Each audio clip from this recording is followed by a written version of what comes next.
আসসালামু আলাইকুম রহমতুল্লাহ। প্রিয় দর্শক, কেমন আছেন? আশা করি ভালো আছেন। প্রিয় দর্শক, এনটিআরসির ১৯তম শিক্ষক নিবন্ধনের সার্কুলার বলেন আর নবম শিক্ষক নিয়োগ বিজ্ঞপ্তি বলেন, এটি কবে প্রকাশিত হবে এর জন্য সকলেই অপেক্ষা করছেন। প্রিয় দর্শক, আমরা জেনেছি ইতিমধ্যে এনটিআরসি এর শিক্ষক নিয়োগের শূন্য পদ রয়েছে ৭৭,০০০ প্লাস।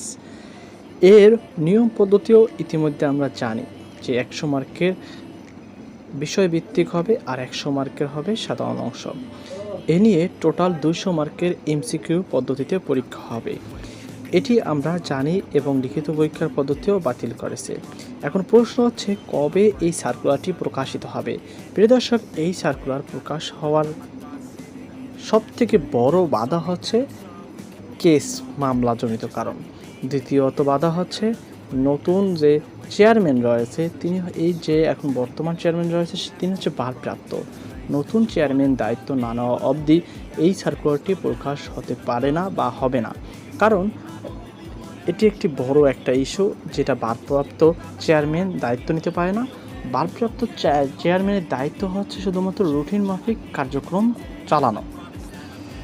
এখন প্রশ্ন হচ্ছে, কবে এই সার্কুলারটি প্রকাশ হবে? প্রিয় দর্শক, এই সার্কুলারটি প্রকাশ করার আগে নতুন অবশ্যই চেয়ারম্যানকে নিয়োগ দিতে হবে, অথবা শিক্ষা মন্ত্রণালয় থেকে একটি নির্দেশনা আসতে হবে। অর্থাৎ শিক্ষা মন্ত্রণালয় যিনি শিক্ষামন্ত্রী রয়েছে তিনিই বলতে হবে যে নতুন করে সার্কুলার বিজ্ঞপ্তি প্রকাশ দাও। এটি একটি ফাইনাল ডিসিশন।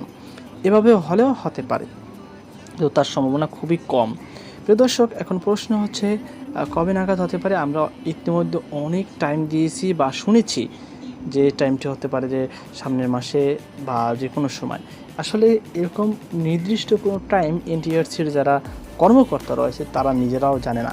এর টাইমটি নির্ভর করে সম্পূর্ণ নতুন চেয়ারম্যান কবে জয়েন করবে, শিক্ষা মন্ত্রণালয়ের সদিচ্ছার উপর, এইসব নিয়ে তাদের উপরেই আসলে এটি বর্তায়। যাই হোক, পরীক্ষাটি যদি সার্কুলারটি প্রকাশ হয় তার ৩ মাস বা ২ মাস ২.৫ মাস সময় পাবেন, এর মধ্যে পরীক্ষাটি নিয়ে নেবে।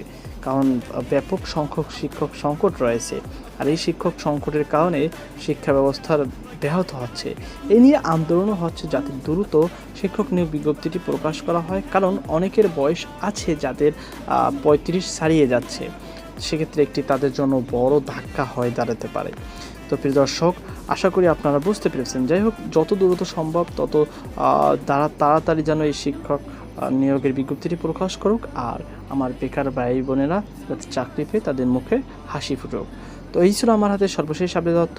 আশা করি আপনারা বুঝতে পেরেছেন যে এর কোনো নির্দিষ্ট কোনো এখনও টাইম লাইন নেই, তবে যে কোনো সময় প্রকাশ হলেও হতে পারে যদি শিক্ষা মন্ত্রণালয়ের সদিচ্ছা থাকে। তো সকল ভালো থাকুন, সুস্থ থাকুন, আল্লাহ হাফিজ।